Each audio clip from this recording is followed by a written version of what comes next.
Happy Wednesday, guys. I hope you guys been enjoying Outlaws of Thunder Junction. I've been having quite a blast with it. I have been exploring a fair amount of stuff that's not green, and sadly, Simic is one of those that leans kind of heavily onto the green strategy that we've seen in Golgari and Selesnya that I covered in week 1. So this is episode 80 of No Rares Required, my weekly podcast where I focus on for draft or limited and look at a specific color pair or archetype. And this week's Simic plot was the one that won the second amount of votes, and it was a little bit of a whiff. Mostly the plot synergies didn't really pan out for this archetype, at least over the strategy of playing big green stuff that you can then protect with Snakeskin Veil. So with that, here's my draft skeleton consisting of 17 commons, 5 uncommons, and 1 rare.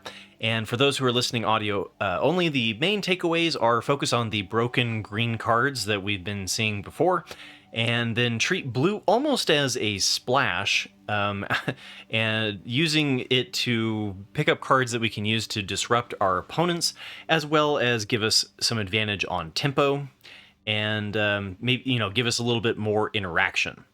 Especially because the throw from the saddle is kind of hard to get these days.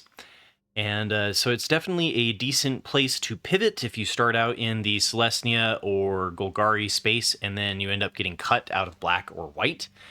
And as usual, after, I'll cover the traps and kind of go into the 17 lands data. And so with the larger picture in mind, let's dive into the data.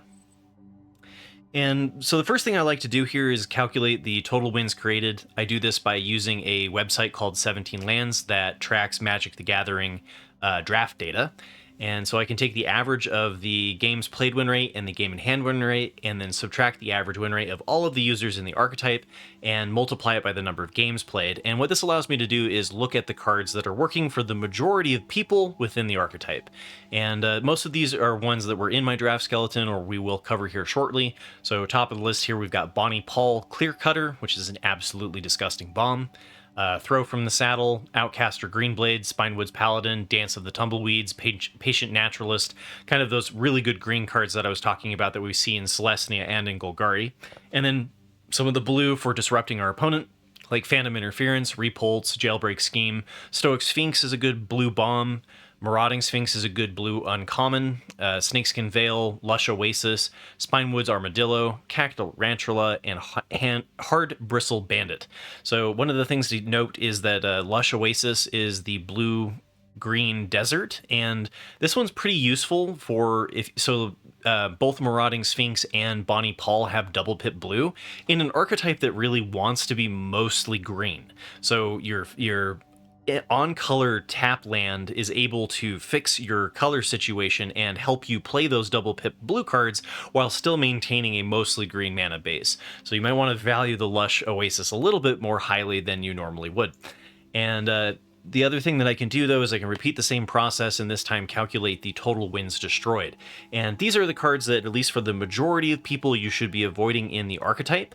And again, I have the list here for your reference if you would like, as well as I do post my guide here in the description, and you can hit me up on Discord if you want it as well. But top of the list here, we've got Razzle Dazzler, which is the 1/2 for 1 and a blue that whenever you cast your second spell, put a +1/+1 counter on it and it can't be blocked. This card is, as I covered yesterday, is more of a blue-red card. You're not really looking to do a double spell strategy in Simic. And, when you're playing big green beef, it's kind of hard to do the double spell. So I think you should avoid the Razzle Dazzler.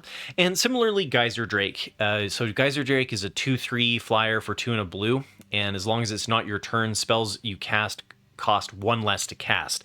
We're going to be casting on our turn the majority of the time outside of counterspells. So Geyser Drake really not giving us much of a benefit other than being a Wind Drake with a slightly larger toughness. And then we've got Spring Splasher, and Spring Splasher we've covered before. Outside of, even in Dimir, it's not a particularly good card. So in this archetype that really doesn't care too much about committing crimes, Spring Splasher is definitely a card to avoid. It is the 2/1 for 1 and a blue that gives something -3/-0 when it attacks. So after doing that, what I can do is I can look at the so those total wins created. Some of them are inflated by how often that card is picked, right? So what I do is I calculate the wins per pick, and that kind of brings everything down to a similar level. And then I graph it against the average time that that card is being taken during a draft. And what this allows me to do is then fit it with a logarithmic regression. And again, we see the same outlier Fibblethip here on the bottom that we saw in Izzet. And by calculating the distance from that fitted line, it kind of gives me a way to scale how good the card is doing at different time points within the draft. So top of the line here, we have Bonnie Paul, Clear Cutter. This card is an absolute bomb. If blue wasn't struggling as much as it is in this set, blue-red is kind of the two worst colors, Bonnie Paul Clear Cutter would be just off the charts, like 70% win rate, right? I mean, for how often it is being played, how often it leads to a win, especially when you aren't splashing it, this card is silly. And if you are in blue, this is one of the payoffs to being in blue, is play this card, splash this card. And in Simic, you don't have to splash it. So it's a 6/5, you get 6/5 with reach for 3 of green and double pip blue, and then when it enters the battlefield, you create an Ox that has power and toughness equal to the lands you control. And then if that wasn't enough, every time that you attack, you draw a card, and then you can put a land from your hand onto the or from your graveyard onto the battlefield. So it gives you card draw every single time it attacks. It's insane. And speaking of other insane cards, Oko, Thief of Crowns, was reprinted, and so it was one of the special guests for Outlaws of Thunder Junction. And this is the broken one from OG Eldraine that basically broke Magic. Nowadays, it's not as busted as, power creep has kind of balanced out the old Oko. It is still a fantastic card and a good reason to be in Simic. You get a Planeswalker that comes in with 4 loyalty for only 3 mana, so 1, a green, and a blue. And then you can uptick it immediately to create a food token, and then it has 6 loyalty, so good luck getting rid of that early on. Then you can make that food token into a 3/3, and you can it continues to uptick the loyalty, so you don't even have to go down in that. Or you can use it also to remove your opponent's stuff and turn them into elks. And then for down ticking it for 5, you exchange the control of target artifact or creature you control and target creature an opponent controls with power 3 or less. So you can turn their things into elks, but you can also just exchange your food token for something of theirs, or you can turn something busted into an elk and then later take it for a food token. So if you haven't played with Oko Thief of Crowns, it's a broken card for sure. And then similar to Izzet, we saw Stoic Sphinx. This is a good reason to be in blue. The flash 5/3 flyer for 2 double pip blue that has hexproof. So if you flash this in at the end of your opponent's turn, they have that one little moment, and then it has hexproof and can't be targeted. So if they don't have the defenses in the air, and this set can be weak to flyers, Stoic Sphinx can just run away with the game. Next up, we've got the picks 2.5 through 5, and this is usually where you see your uncommons and undervalued rares, and we actually have a rather long list for Simic, giving you lots of options in the kind of uncommon slot. Top of the list, though, is Repulse, which is an instant return target creature to its owner's hand and draw a card. This can kind of give you your advantage against, the green-white decks that are largely going to have a similar plan or similar green cards that they're running. And then so being able to bounce their big thing that they cast, and then while also remaining card neutral, makes Repulse an excellent instant. We've also got Outcaster Greenblade, and this one, not only does it help you continue to hit into your large drops, but you also get desert synergies. So it gets +1/+1 for each desert that you control. And you can use it, you can look up a basic land or a desert card and put it into your hand when it comes into play. And I've had some games where Outcaster Greenblade gets up to being like a 4/5 or a 5/6, and that just gives you, even just as a 1/2 that fetches a land, I still think it's a relatively good uncommon. Even if you have no desert synergies. Obviously, it's better with desert synergies. And then we've got 3 Steps Ahead, which is an undervalued rare, and is a 1-cost blue with Spree, and you've got 3 options. For 1 and a blue, you can counter target spell. For 3 colorless, you can create a token that's a copy of target artifact or creature you control. And then for 2, you can draw 2 cards, then discard a card. And, depends on what you got on the board. If you've got a Stoic Sphinx or something like that, being able to copy it, that's fantastic. Most of the, the floor for this is that it's a cancel for 1 double pip blue, and then you can also use it to draw 2 cards and discard a card. And sometimes, because Simic especially is good at fetching those lands off of the Dance of the Tumbleweeds and Hard Bristle Bandit and the Outcaster that we just covered, you can hit into large amounts of mana and be able to cast this for the full cost of 8. Then we get into picks 5 through 8, and again we see the kind of, lots of options that are all reasonably comparable or comparable, and basically being like all of the stuff that has 0.01 Vorp is slightly above all of the stuff that has 0. But this gives you a lot of flexibility to fill out your deck, and but at the same time, it also kind of doesn't differentiate you from what your opponent is doing particularly, which is something that I found somewhat frustrating with the set, is that like it doesn't feel like I'm getting cut out of an archetype, even if I force it. But then I kind of end up having something that only goes 3/3 because I'm not really playing those cards that give me an advantage over my opponent, which are mostly rares and uncommons. And so then there's kind of a luck of the draw that comes into play. And I don't know if we're going to continue to see this in other sets with the play boosters going forward. But it's definitely something that I've noticed is different in this set compared to other ones. But as I mentioned, Lush Oasis is a very high priority in this one because you do want to play some busted blue cards if you are in Simic, but you don't want to not be a majority green mana base. So the Lush Oasis is particularly good to take. Dance of the Tumbleweeds is a creature that also helps you ramp. So for a total of 6 mana, you get to create an XX elemental, where X is the number of lands that you control, or for 3 you can use it to grab a land, a basic land, or a desert. And notably, it comes into play untapped if you grab a basic land card, so you can use this just to also ramp into your top end.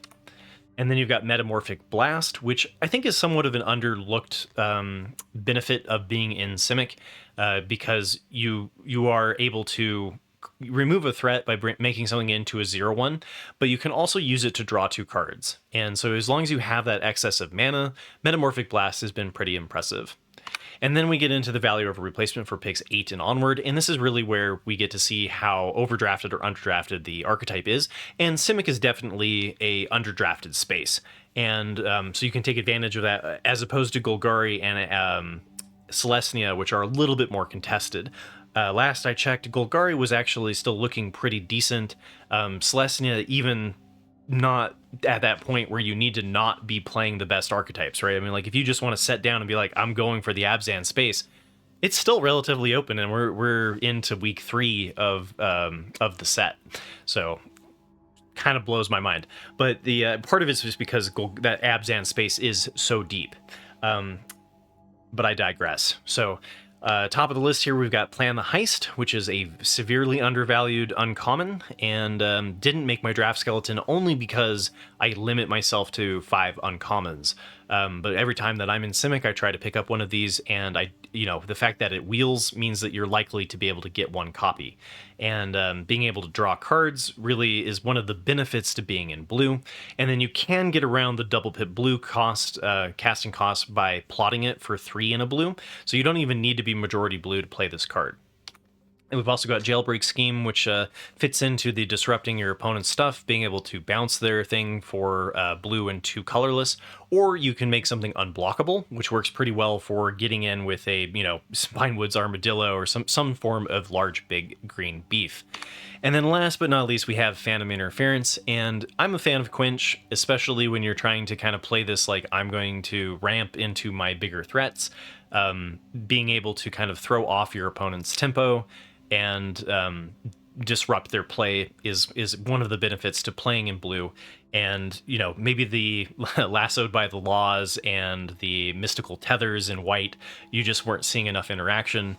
You can usually lean on Phantom Interference being available on the wheel and give you that interaction that you need to be successful, because as I've mentioned before, and I'll mention again, this set does have a large amount of the gameplay comes down to playing your instances at the right time and having the right instances to play.